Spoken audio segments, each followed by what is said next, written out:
Coming at you. We are back. We're back again. We're in Ooltewah. Ooltewah. What's up, folks? This is Trey Wynn coming to you live. So I'm getting into my go face, whatever that means. Take two. He's had half a drink. Yeah, we are. We're actually here at Wind Down again this week, coming to you live. Chat 10 Sports got Chase Green, Kurt McKibben. Coming to you live from Wind Down in Ooltewah, Tennessee again. They have had us so generously back again. We are actually partaking in some drinks. Cheers. Don't worry, we are drinking responsibly. But yeah, we're coming in live. This week we actually have special guest Chad Withrow, who's going to be doing our Titans segment. We're going to cover the rough weekend. Oh, disastrous. Yeah, we'll just go ahead and stop the show, actually. Just go ahead and shut it. Yeah. Double the drinks, no. No, Missouri absolutely thumped the Vols, and then the Colts dominated the Titans this week. So we're going to digest and react to everything here, guys. What else is up? Well, per usual, we want you to comment on all your heartbreak and the loss this weekend. Bring it out. The first step is admitting. Yeah, it's the number one step. Yeah. Because we're all in this together. And so we want you interacting. We want you to ask any questions you might have about who we're going to fire. You know, who are we going to get rid of? Who can we trade our entire team for the Titans? You know, things like that. Come at us. And guys, if you are tired of your Alex Jones podcast on Monday night, please give us a like or a share. I understand that. Trust me. But we just could use a little notoriety, if you will, on the interwebs, and your help would be greatly appreciated. Yeah, we want your heartbreak, and we want all your friends' heartbreak, all in one group. bring it One on. big electronic group bug. That's all it is. It's a party, and here's the thing. We want everybody. I'm actually sharing the show, so if you're jumping in right now, go ahead on Facebook, share the show. Jump on Twitter, tell all your friends. Ring the dinner bell. It's time to get into Chat 10 and enjoy the show with us. But guys, we love doing this. It's a whole lot of fun when we get to talk sports. Like I said, we're going to have Chad Withrow, but it's so much more fun whenever people are commenting in the comment section. Give us your opinions. I know it was a busy weekend, a crazy weekend. Chat 10 Sports was at Casa de Win. Mama Win actually made some killer buffalo chicken dip. Woo! Broccoli cheddar soup. Had some drinks. Had a great time, except for the game. It was pretty rough. But hey. We're all here to enjoy it. So, guys, we're going to jump straight into the Vols. Just go ahead and take a second. Just think about this for a second. How do we want to approach it? Obviously, Vols go down 50-17 at Neyland, which to me, it's almost one of those things that at home, it seemed like we were on the road, not for the sake of loudness from Missouri, No. but just the fact that we couldn't get it going. We couldn't. I mean, the offensive line was weak, terrible tackling. And it's something, too, that, and I mean, the defense has been so kind of Jekyll and Hyde. You know, they've been great one game. They've been very suspect the next. But, guys, give me your initial, feel and reaction for the game on Saturday. Well, as I wrote the overly emotional initial reaction this morning, it was one of those, like we were saying, went over to Casa de Win yesterday. We're all kind of pumped up, got some good food, got some good friends. And we had talked about, we felt pretty confident going to this game. Oh, yeah. I'll, say it and be a man about it, I guess. But I did not think Drew Lock was going to live up to what he was. No. But that kid can ball. Well, And he took advantage plays of good it. against bad teams. What we didn't take into account is that we're still a bad team. Still a bad team. Still a bad team, and he took advantage of our younger safeties and corners. Oh, yeah. So it just did not look good. Yeah, Drew Lock went off, 21 of 30 passes, 257 yards, 2 touchdowns. Roundtree from Missouri, 26 carries, 135 yards, a touchdown. I mean, it's one of those things that, from the beginning, the percentage chance for Missouri to win was 71.4. Again, I factor in Neyland giving us some type of sway or some type of pull, especially a hometown crowd. Senior night. There's a lot of guys that have put in blood, sweat, and tears for the Vols. And just to go out like that, obviously it's never the desire, but it's one of those things that, again, we're still, it's the humbling reality that we are still in a rebuild. Yeah. Pruitt's still adjusting. One question that we'll have during our closing topic is how Jeremy Pruitt and Tyson Helton are meshing still. I know there's been some talk, not a huge controversy, but just something to consider. Missouri going full on with 484 yards on offense, 257 passing, 227 rushing. Did whatever they wanted. Yeah, they really did. And it's for me, I know, for defense, like you said, West Virginia game, we saw Will Greer come out, and we played a whole lot of man-to-man. And for some reason, obviously, that didn't go very well. We played the exact same way against Missouri, and I don't know if it made Drew Lock look better, but he looked like Drew Brees or like Andrew Luck did against the Titans this Sunday. But I wrote an article about how I thought that the culture was different, and that these coaches had instilled a culture that, what I believe is a huge part of a successful program is to win the winnable games. Yeah. And even though we made Missouri look like world beaters, I think they've been questionable at best in a lot of games this year. Let a lot of really bad teams hang with them for too long, kind of like the Vols have done in the past when they actually have the talent to compete. Man, was I wrong at both Titans and Vols. Yeah. Goodness gracious. And it was a group effort. I think, you said, all of us were anticipating a really good game. Offensive line, it's been a full year of a roller coaster. I know it's crazy to think we're already here at Thanksgiving this week. Season's almost over with.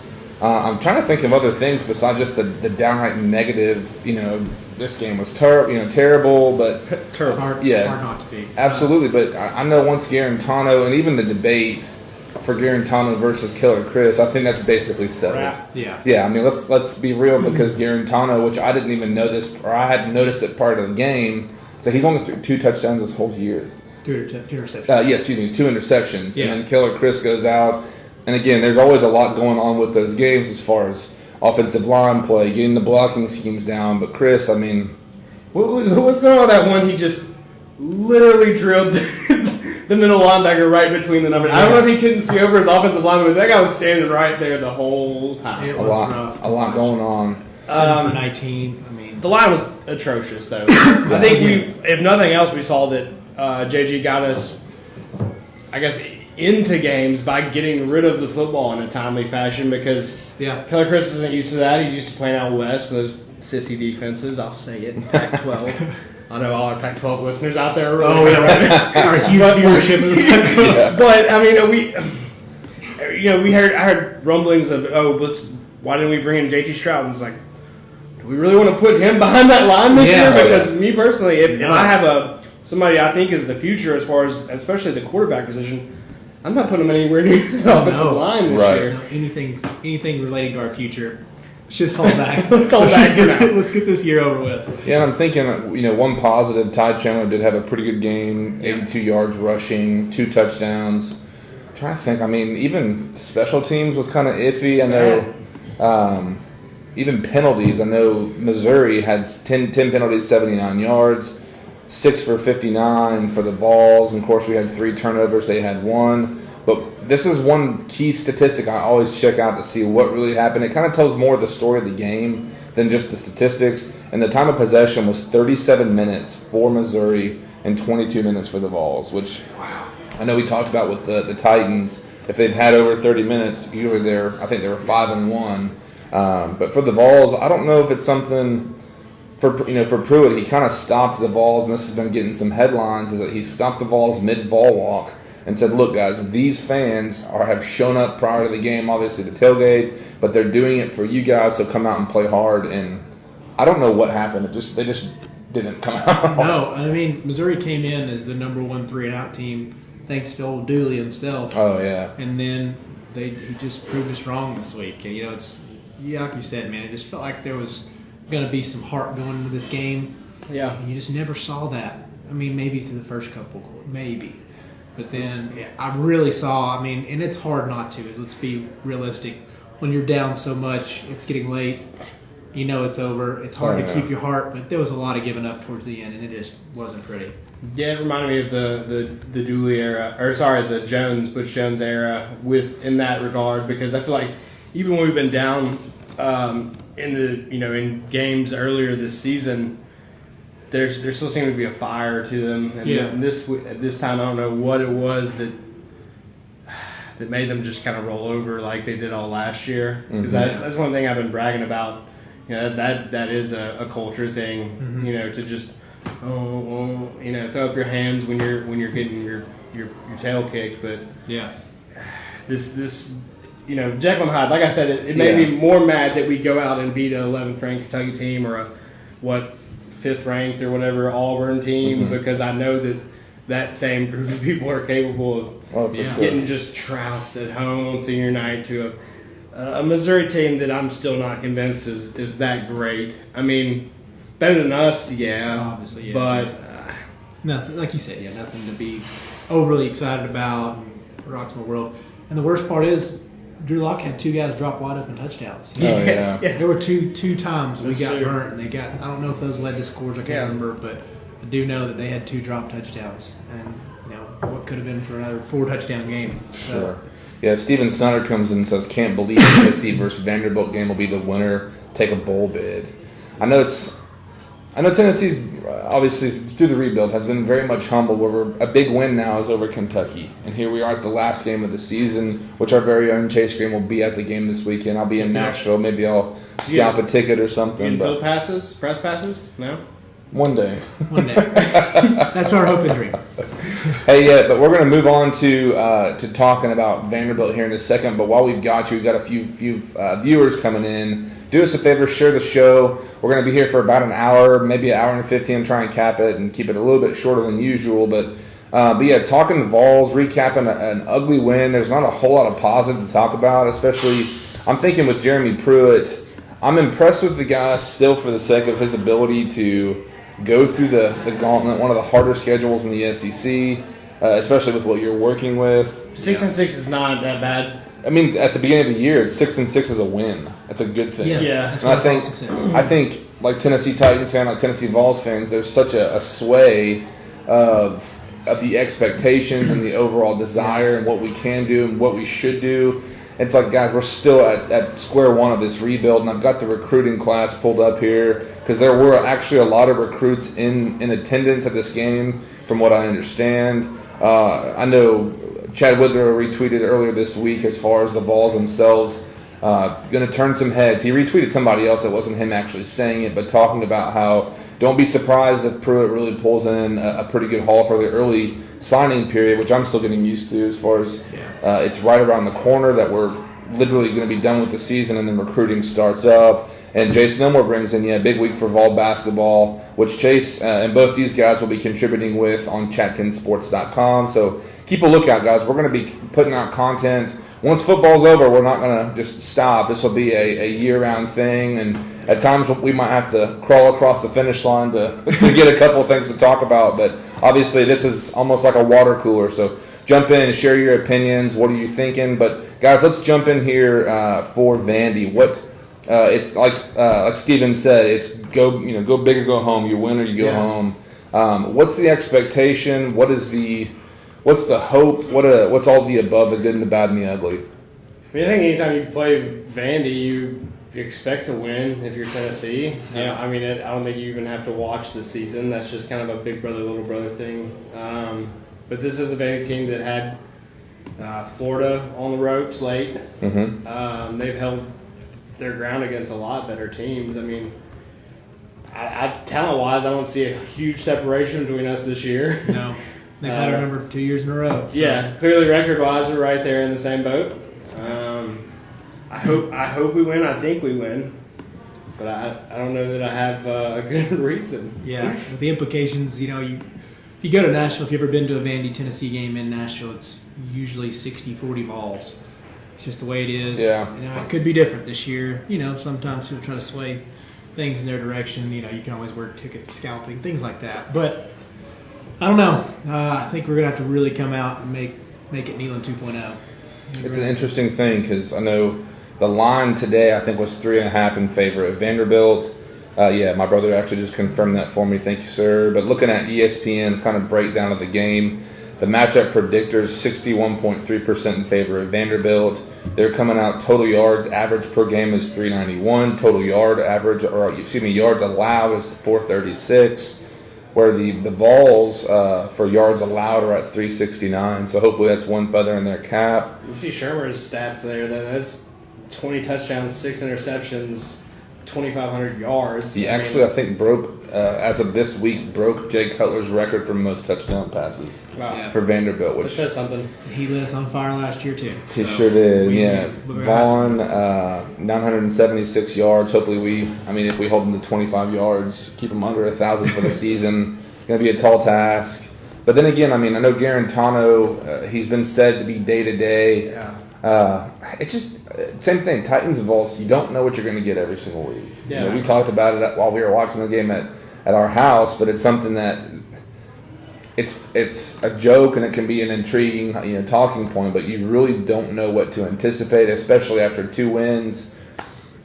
You kind of just messed the bed kind of thing last week, and then again we're here in the last season of the last game of the season, and we still don't know what the Tennessee Vols are or the Titans. I feel like I had a grasp on the Titans. I feel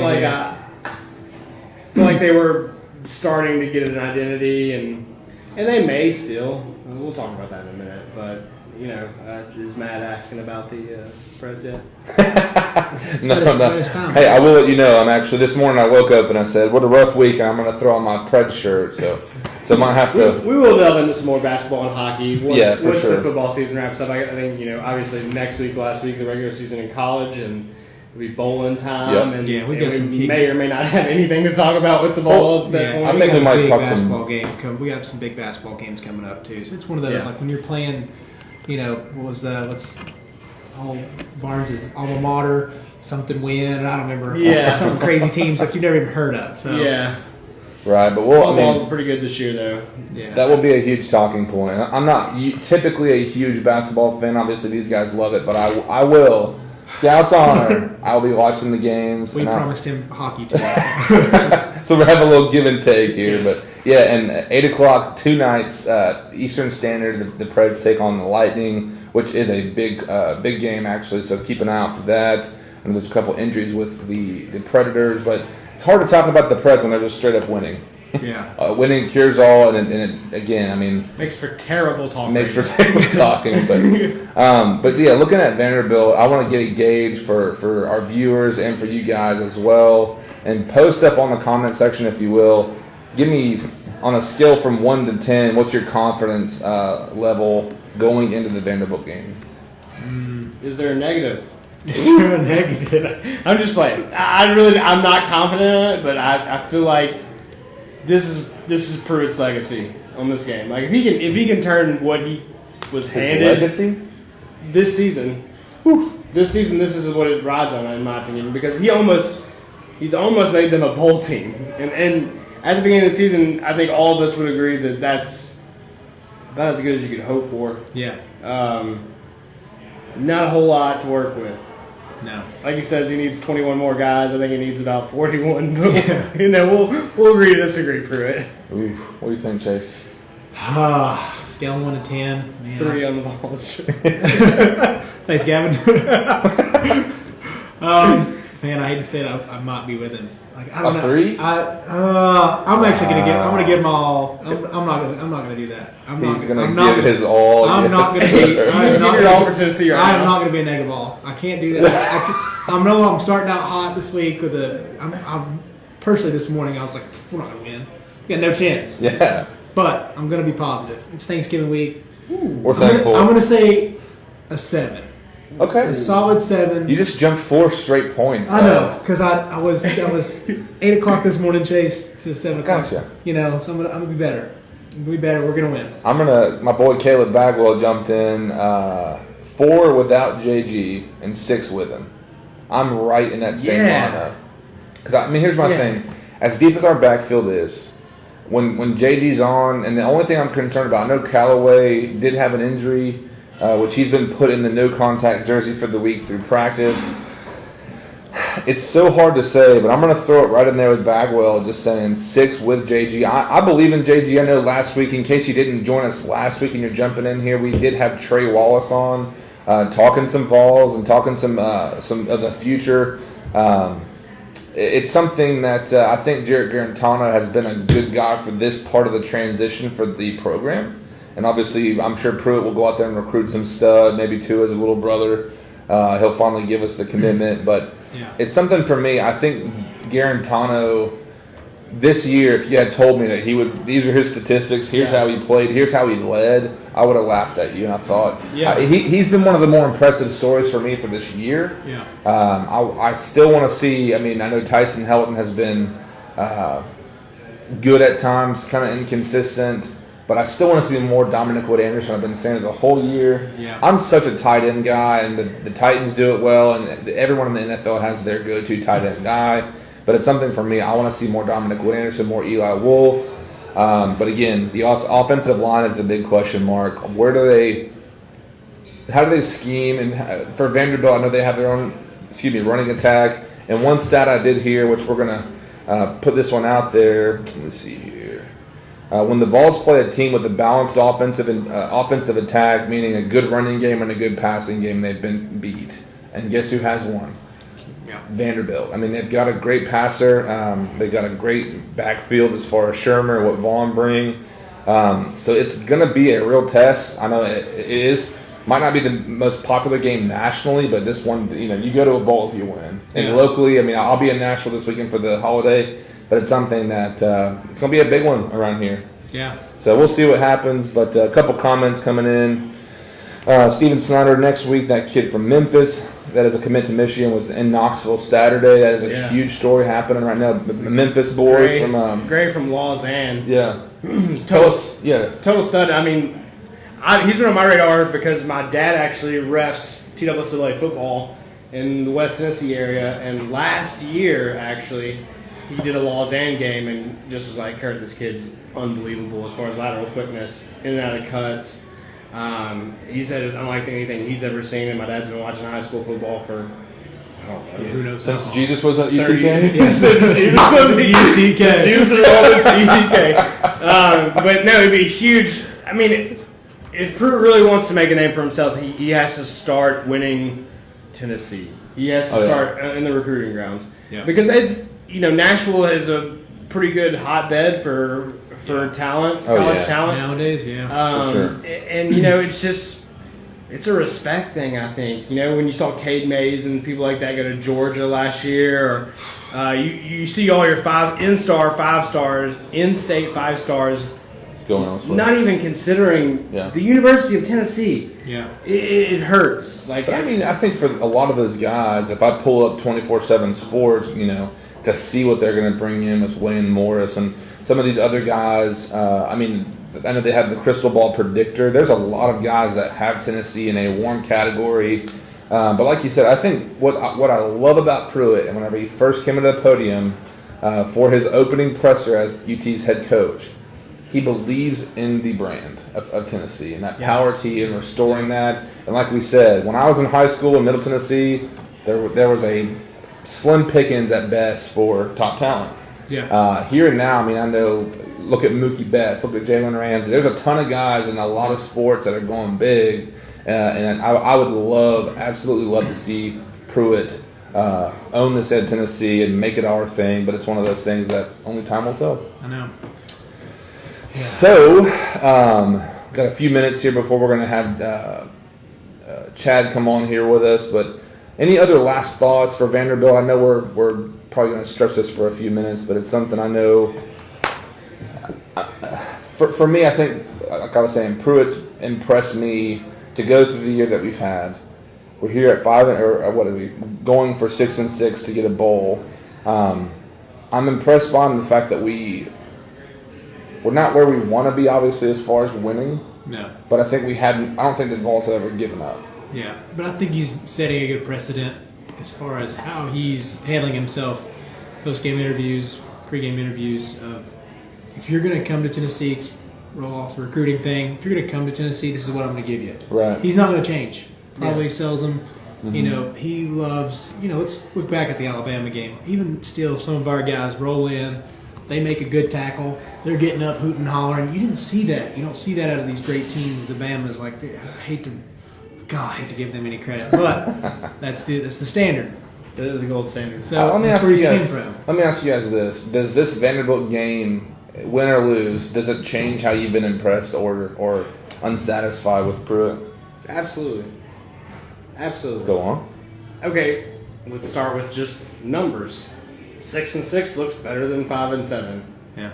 It's 500, and just to say that we win 500 this year, I think is just a better building block for next year. I think if you're, that kid Gray from Lausanne or somewhere, and you're looking at Tennessee that had a losing record, do you want to go to a program that is building up from a losing record, or someone that went 500 and, obviously SEC is a thick, very, very, very high competition league. Yeah. But what do you?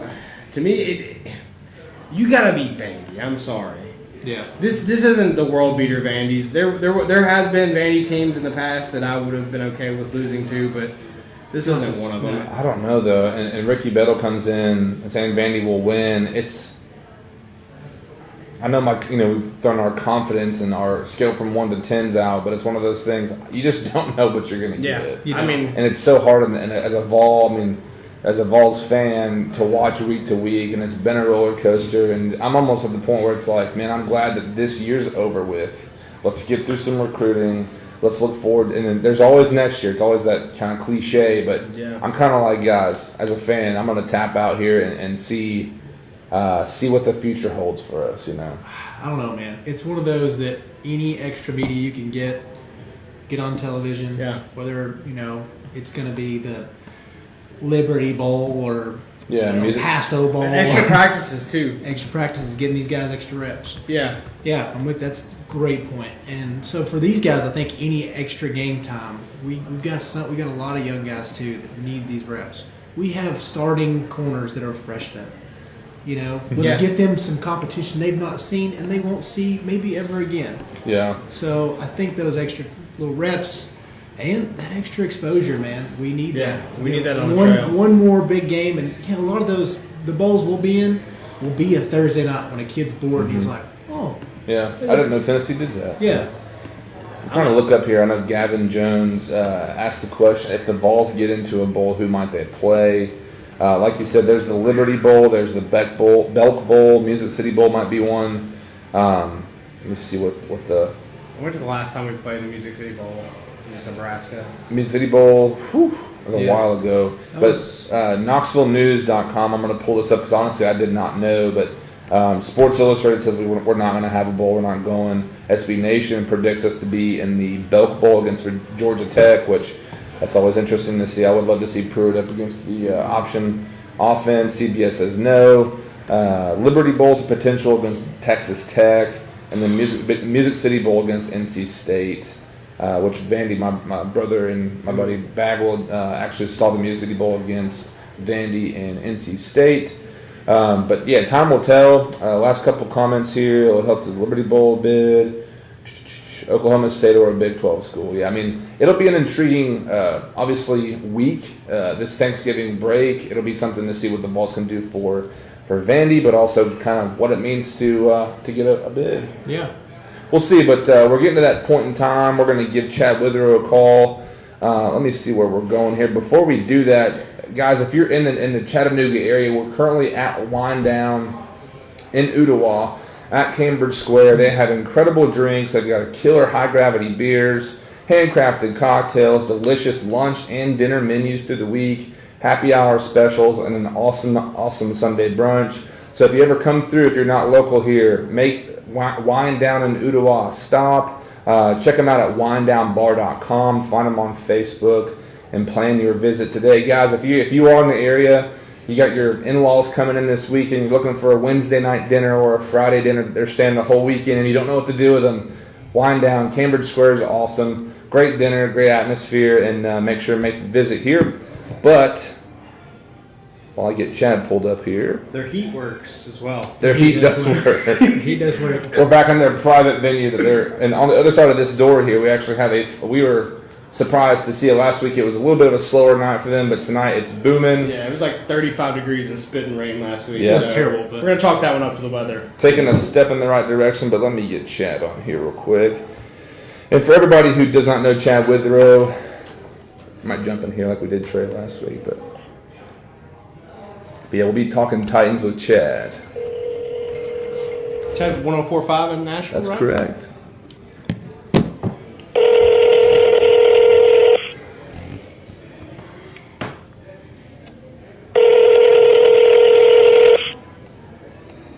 And guys, if you have questions for Chad for the Titans, we're going to move to that segment now. Feel free to go into our comment section and put those through. Hello, you've reached Chad Withrow. Leave me a... Whoops. Might try him back in 1 second. Chad doesn't like us. I wouldn't want to talk about this past week either. He's like, listen, I'm out. I'm just going to go. Thanks for thinking of me, but... Let's see here. I'll give him a text real quick, and we'll wait here just a couple minutes. But guys, actually, perfect time. Chad Withrow. Hey, Trey, how are you? Doing great, sir. How are you tonight? Doing really well. Good deal, good deal. Well, hey, man, I appreciate you coming on. I'm going to go ahead and give you a little bit of an introduction for our viewers since we're going live here. Got some comments that we'll share with you. But for everyone watching, Chad Withrow is a host on 104.5 The Zone for Midday 180. He also does the high school football hour, Friday night finals every single week, and awesome coverage. So if you're on Twitter, find him on Twitter at Withrow Zone. One of my favorite guys to keep up with. Has great opinions on 104.5 for Midday. But Chad, we're going to talk some Titans here. I want to jump right to the chase. Obviously, I'm sure you've done plenty of talking today as far as recapping the game. We know how it went, but I'm curious to know of all that went down from Dean P's medical situation to the offensive line play for Mariota, the secondary. But what is your biggest concern from the game against the Colts? I think the biggest concern is Mariota's health, and it's kind of a recurring thing with him. Mm-hmm. And this is more of a franchise concern. I'm not completely done with Mariota, and I'm not completely sold on Mariota. And I think that's a difficult spot to be in right now, with as long as he's been in the league. And a lot of that is just because he seemingly can't stay healthy. And it's kind of this weird situation where Mike Vrabel said after the game that Mariota said he could continue to go, and they made the decision to not continue to play him because he was bad early and because he was getting hit so many times, I'm sure. But to me, that's the biggest issue moving forward for the Titans. And just how the team that was capable of beating Philly the way they did, of going on the road and beating Dallas, of just clobbering the New England Patriots, could also be capable of losing to the Buffalo Bills and getting dominated and shut out at home by Baltimore. And then, of course, that game against Indianapolis, it's a really difficult team to figure out. But, maybe it's kind of easy to figure them out now. They're just an average football team that's capable of some really good things and capable of some really awful things. And that's why they're 5-5 right now. Absolutely. Got a question here from one of our viewers, and I'm not sure how much you know about it as far as Mariota going for Monday night this week, but any update on his current injury situation? Yeah, I think he's going to be fine. They classified it as a stinger, so a lot better than the nerve injury he had with his ulnar nerve in his elbow.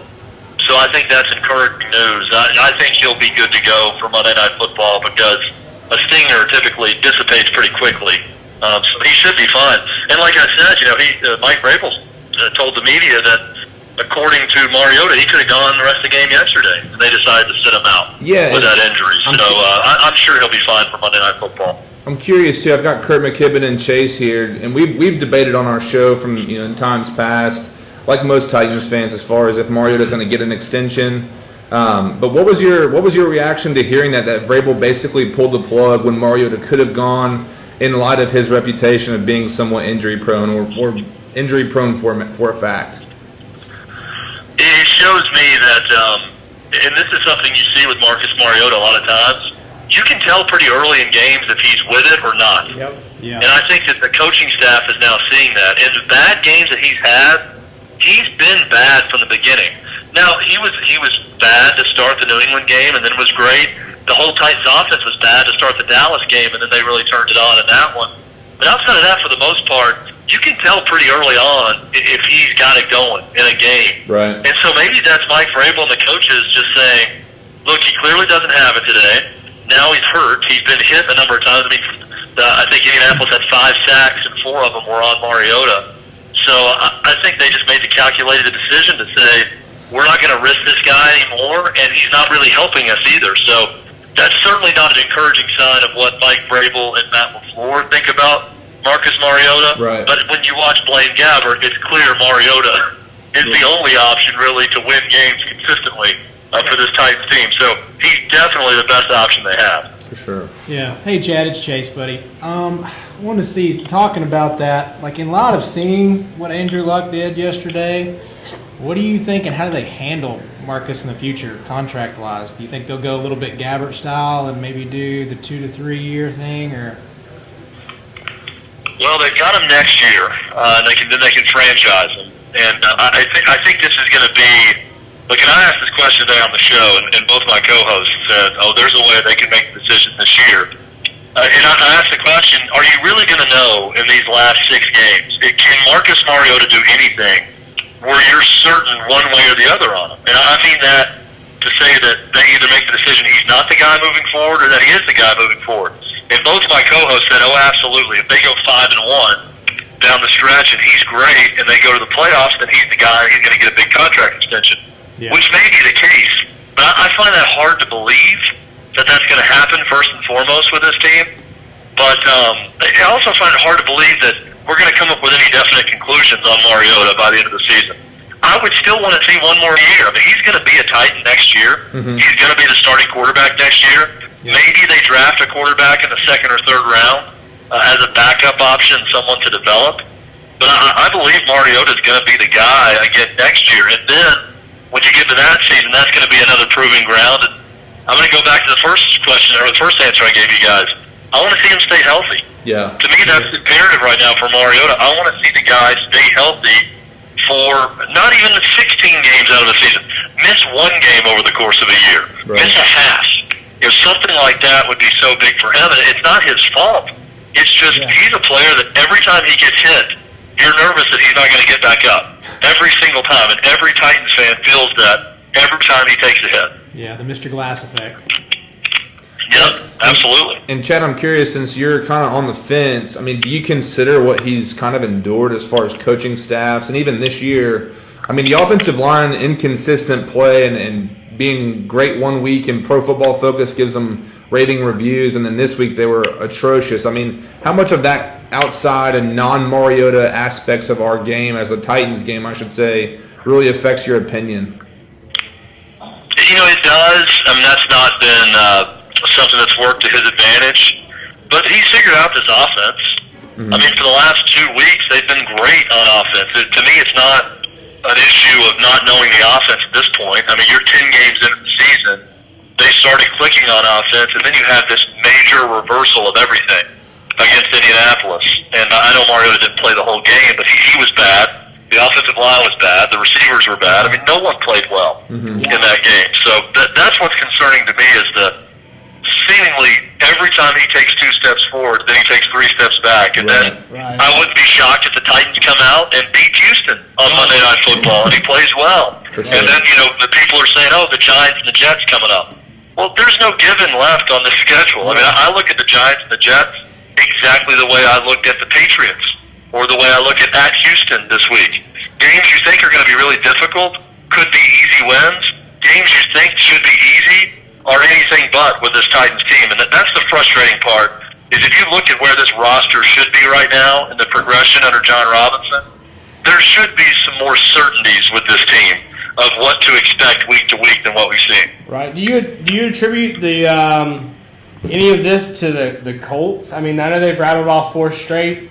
Luck seems to be returning to form. They obviously, you know, have added some options or some weapons on offense, and their defense seems to be a lot better this year. Do you attribute any of the win actually to them, or to me it looked like the Titans just stayed in the locker room again? Like you said, I mean, Mariota, but also, you know, the offense in general, just you could tell nobody was in it to start. It just felt like that game in London when the first half, it was just like, who is this team? I mean, what do you think that the win is more on the Colts or more on the Titans, I guess is what I'm asking. Well, yeah, it's funny you brought up the game in London. I was actually there, and that first half was terrible. And the second half was pretty good. Yeah. You know, they had a chance to win it. And that was kind of the start of good things for the Titans. Then they came home, and they had the week off, and they came back and beat the Dallas on Monday Night Football, and then beat New England, and they reverted again against Indianapolis. Certainly, look, Indianapolis is playing great. I think Frank Reich is a star in the making as a head coach. I love what he's done with that offense as Andrew Luck has come back from that injury. to get rid of the ball so quickly. But even when he wasn't getting rid of the ball quickly, the Titans had no pressure on him. So if I had to place the blame, I'd say it's 70-30 on the Titans. Yeah. But the Colts played great. I said this today on my show, but Andrew Luck looks like a NASA algorithm playing quarterback. For sure. I mean, it is amazing watching him. I mean, anything you do, he knows exactly where to go with the ball. He puts it on the money with exactly the right velocity.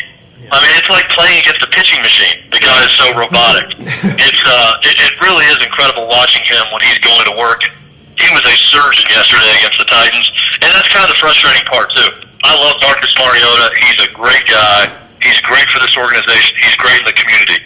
But no one can watch Andrew Luck and Marcus Mariota and not be jealous of what the Colts have with Andrew Luck at the end of that game. And I think that goes for a lot of teams across the league, but I certainly felt that way watching the quarterback comparison yesterday with the Colts and the Titans. Yeah, and Chad, I know today there was some more clarity with Dean Pease's medical situation, and there's some type of issue and a nerve with his eye. But how much do you think that him not calling plays and that whole situation was there much of an impact in your opinion as far as how that impacted defensive players, the concern for him, and then also for Vrabel playing or calling defensive plays? Yeah, it didn't help. I mean, I'm not going to sit here and act like that's just excuse making or whatever. I mean, your defensive coordinator and play caller's not there. That's not a good situation to be in, and I think that added some of the problems for the Titans defense, which they've been the top defense in the league in terms of points, and they were really bad yesterday. So I think that was a part of it. But they're not winning that game with Dean Pease in the booth either. And we're thrilled here in Nashville to see that Dean Pease is doing well.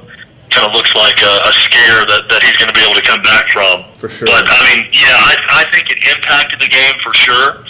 It'd be foolish to say that it didn't. But I also don't believe the Titans have any shot in that game, even if Dean Pease is up in the booth calling plays. Yeah, and I'm curious to know. I've watched Vrabel's post-game presser, then I listened to some today, and of course listened to you guys. I know PK was there. But Vrabel's kind of led on. He's saying things like, "I hope this team sticks together." Even in the game, I think he kind of made reference of the guys just not bouncing back. But are there concerns that the team might be not turning on itself, but there might be some turmoil in the locker room? I don't get that sense. If there's any criticism with this team, it's that they don't take losing hard enough, which I thought was weird for Vrabel to say that. I know Paul asked a direct question about. He made the comment that, hey, you lose by 1 or you lose by 33, it's the same. And Paul was like, it's really not the same. I mean, we get that they're both losses, but it certainly looks a lot different to your fan base and feels a lot different when you're just getting shellacked like that. And Vrabel had a pretty good answer to it.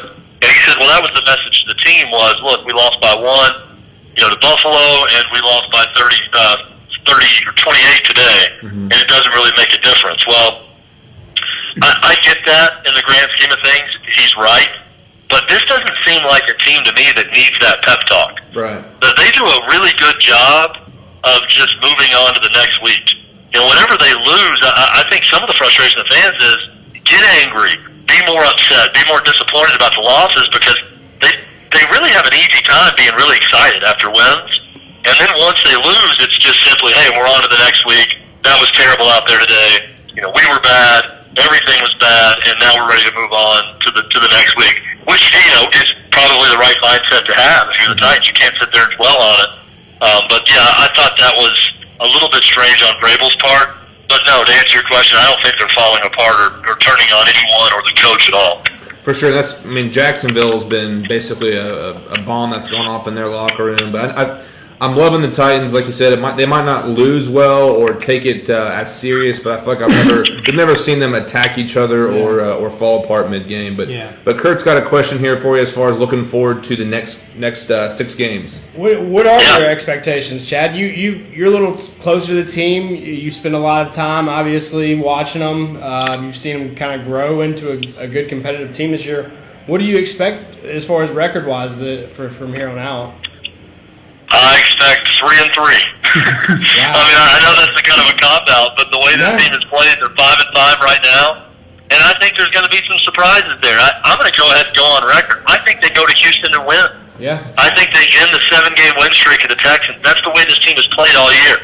They'll have a bad performance. They'll come back when you think there's no hope, and they'll look great. I think they go on the road. They win with Marcus Mariota quarterback. They were able to beat the Texans at home earlier this year. That was a different Texans team, of course, but they beat them with Blaine Gabbert at quarterback, bring the Wildcat with Derrick Henry. Right. So I think they go on the road and beat Houston.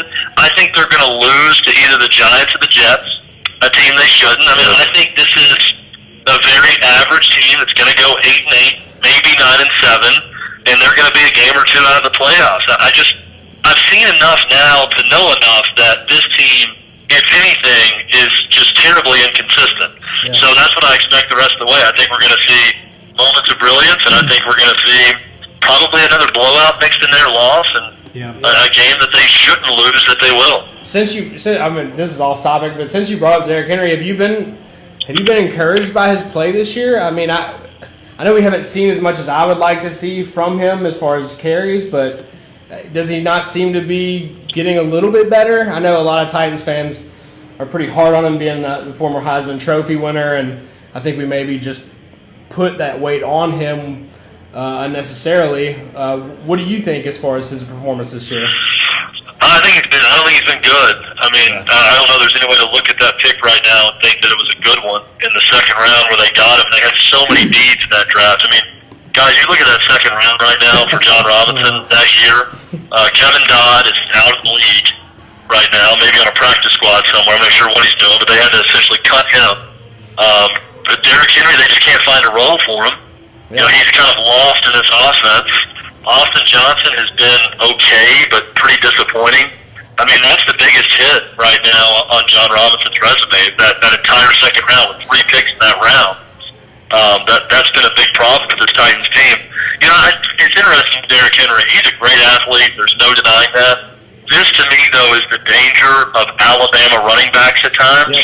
They are behind such a great offensive line, and they play in such a great system that when you're an athlete like Derrick Henry and you get an 80-yard touchdown run a game, your stats are going to be great, and they should be.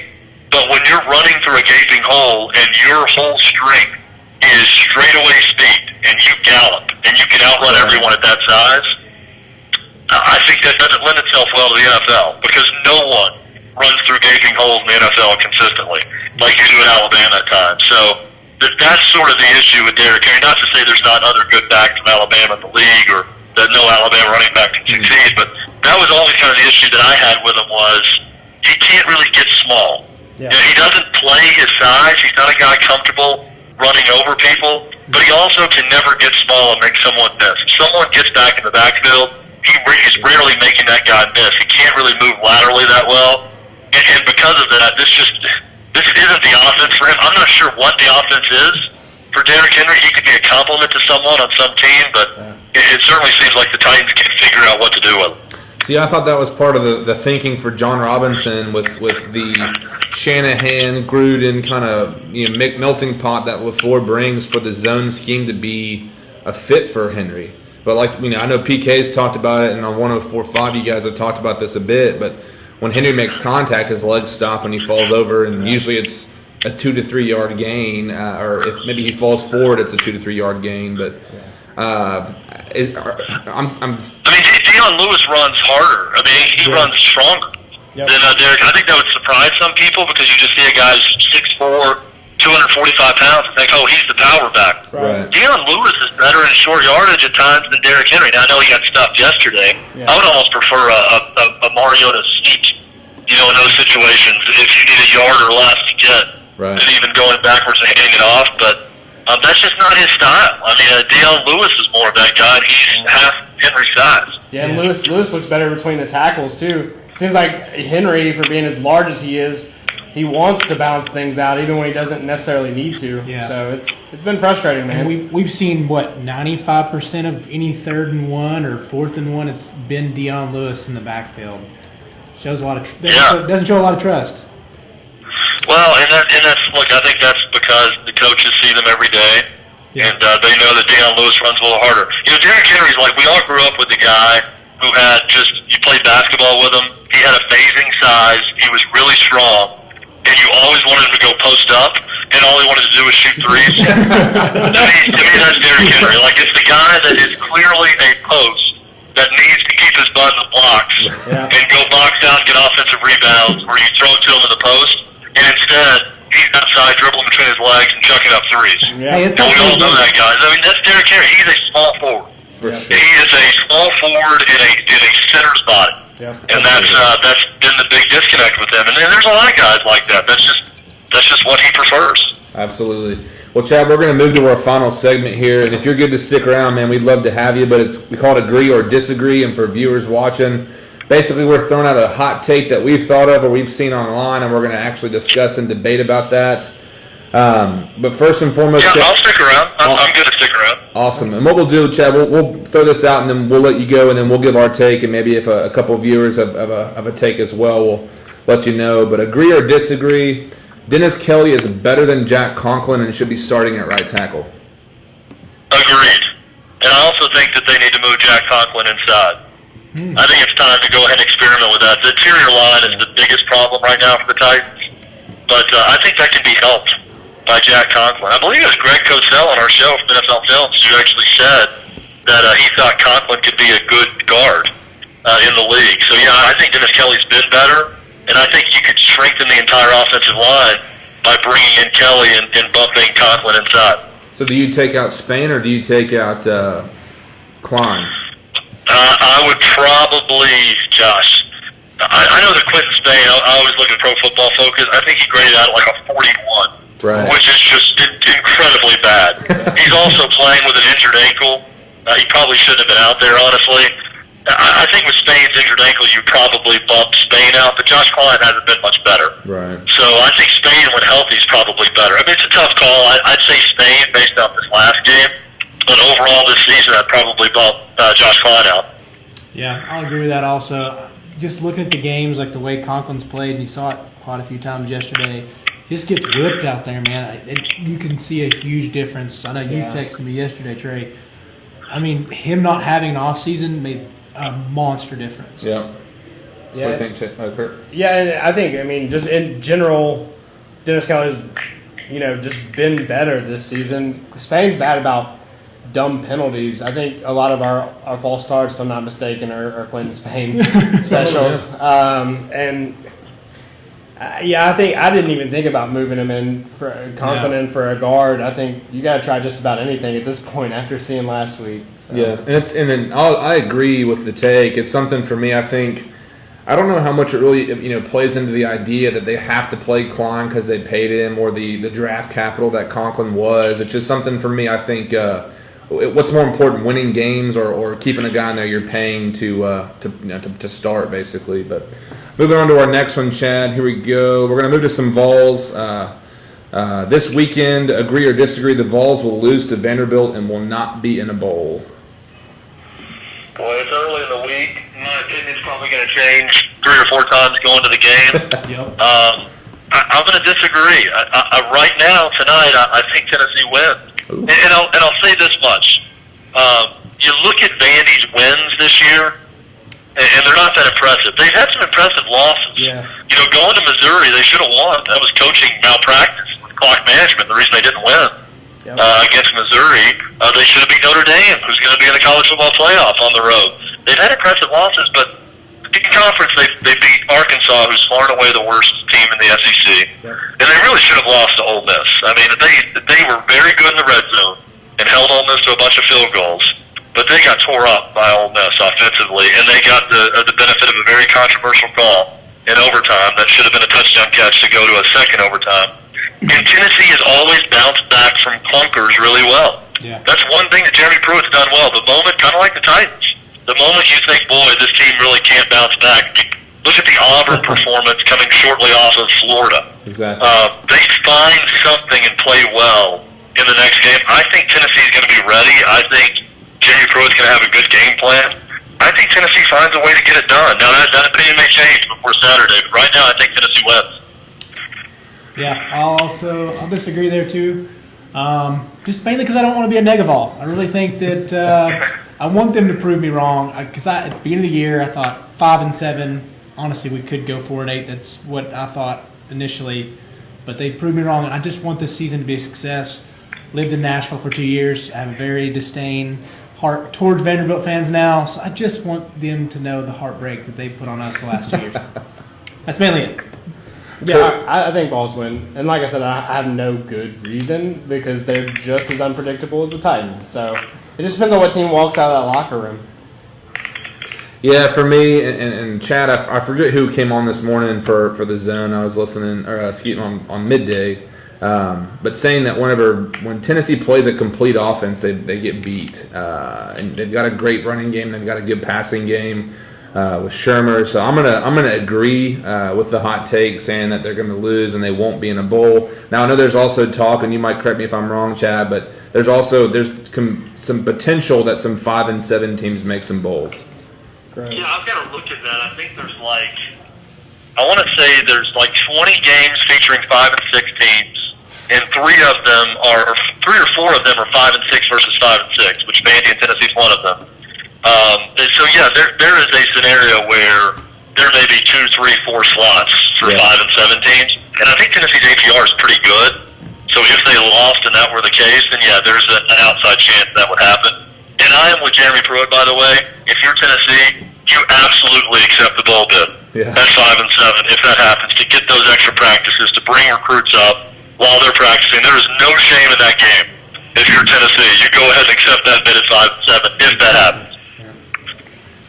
All right, agree or disagree, the Titans season hangs on the outcome of the Monday Night Football's game against the Texans. I'm going to agree with that.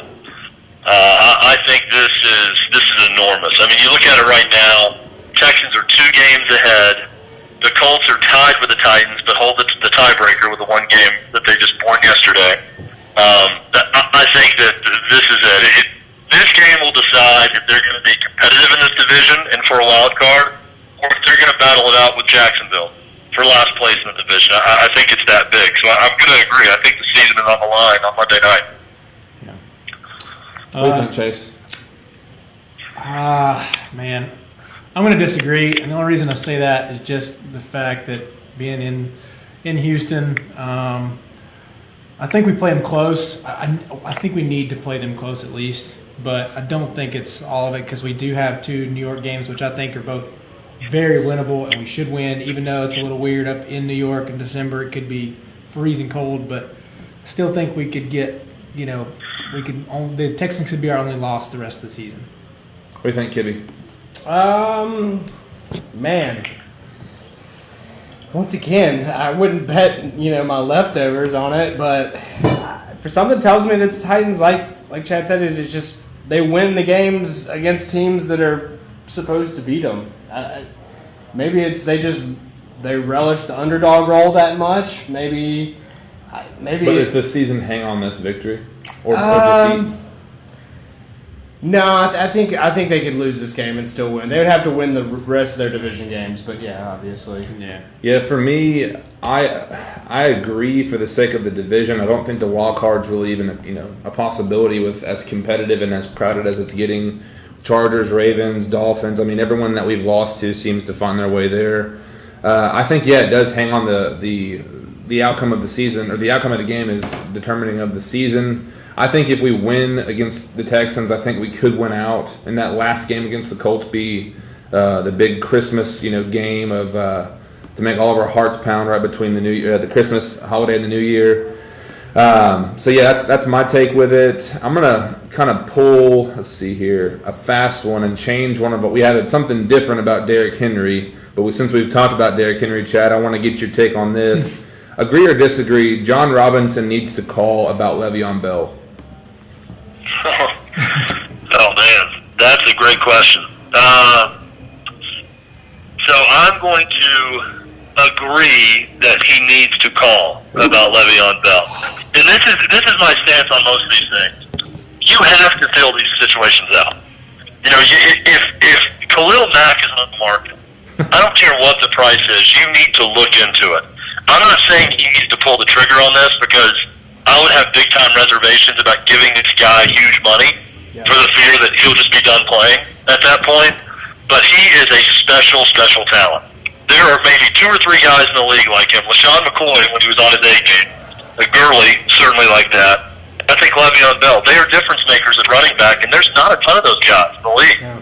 You know, I just counted 3 of them right there, 2 for sure, when Le'Veon Bell is playing. I would make the call, but it would have to be, I would have to really be comfortable after being with Le'Veon Bell and figuring things out before I pull the trigger on a big-time contract. Yeah. Well, here's my question, and Steven Snyder, one of our viewers, has come in and says he disagrees because Le'Veon Bell is a mess. I know a lot of fans and maybe some people in your world with 104.5 The Zone say that John Robinson's not going to go for a guy like that since he's not the typical cookie cutter model that he's looking for. Do you think that will play into it? Yes, I do think that'll play into it, and I think that's a shame because I'll give you a few examples right now. People thought Randy Moss was a mess when he was done in Oakland, and he went and had his best season ever with the Patriots. Yeah. Josh Gordon was damaged beyond repair, and guess what? He got to a good situation and a good culture in the locker room in New England, and he's pretty good, and he's always been very talented. Pac-Man Jones.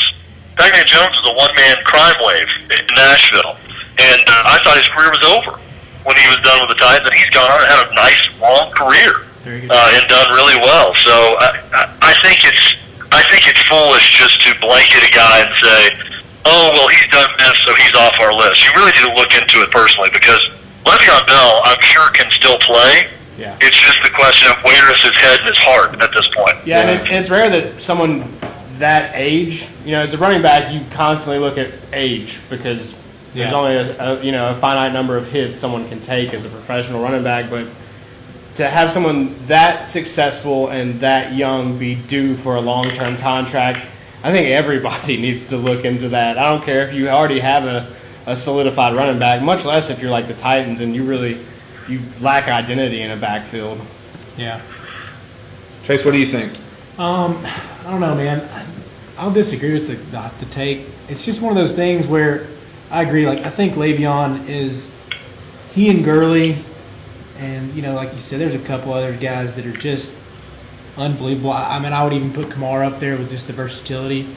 But Oh, yeah. Kamara, you're right. I left him off the list. He's special. You're good. I mean, it's just one of those, but also rolling off the Kamara and the Kareem Hunts, there's so many good young running backs coming out of college that I think you could find a cheaper option in there somewhere.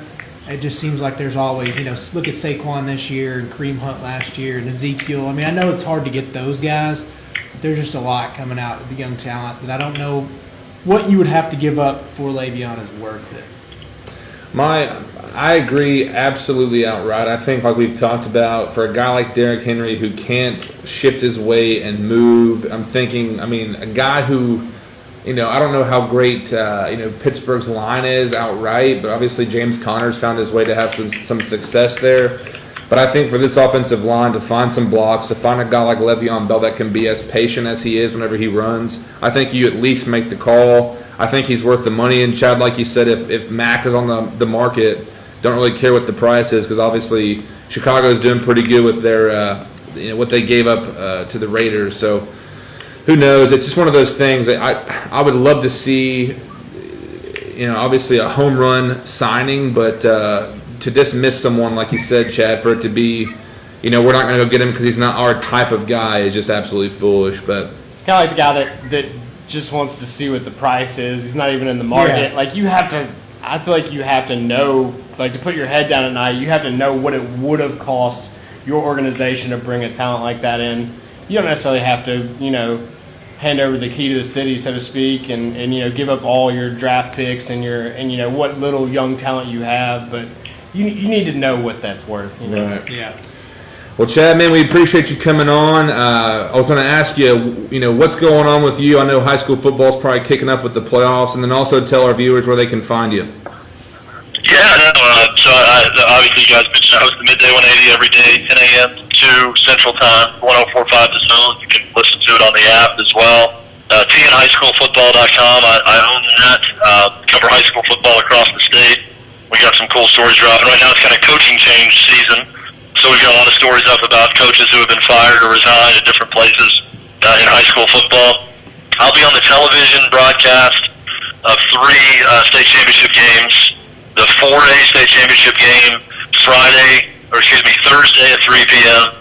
Friday at 3 p.m. I'm going to be on the Division 2A state championship game, and then Saturday at 7 p.m. I'll be on the 5A state championship game. So watch for me there across the entire state, and you can follow me on Twitter at Withrow Zone.